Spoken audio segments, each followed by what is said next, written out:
important filing here in New York State yesterday for the future of social media and potential liability. There's a lot of question about specific events and what legal responsibility do social media companies have when individuals take action based on things that they see on social media. And we're talking about horrendous events where people commit crimes and target people based on race, horrible, horrible things. And the victims then suing social media companies. And that's what's going on here in Western New York.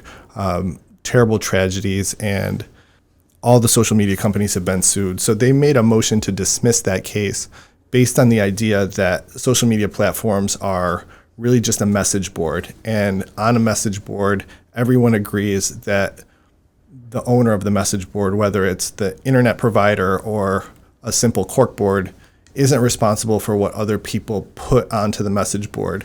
And the plaintiffs in this particular case have said, no, that's not what social media platforms are. They are products, and they are very specifically designed products to serve content to people based on things that they will continue to watch, to increase view time, to get them addicted to the interactions on social media, and they serve the content that then becomes the precursor to terrible acts, whether that's injuries or deaths, and they bear some or all of the responsibility for that. So it is a hot issue. It's going to the United States Supreme Court on freedom of speech. We'll link to that. But just to understand here in the decision, the court said the case can go forward. And that is critically important because the plaintiff's lawyers are now going to be able to get discovery from all of these social media companies.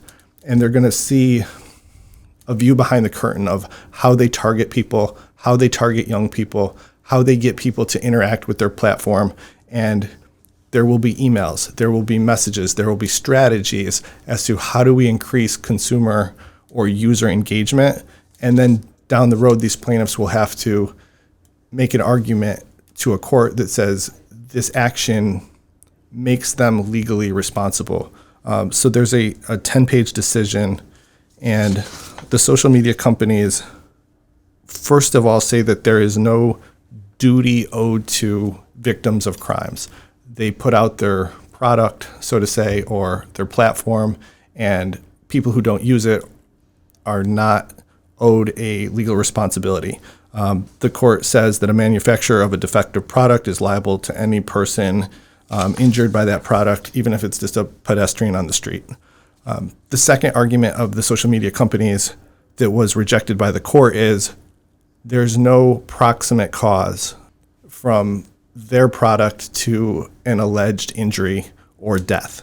And I'm trying to be a little bit more general than normal because I don't want the social media platforms that I'm going to produce this on to shut this content down.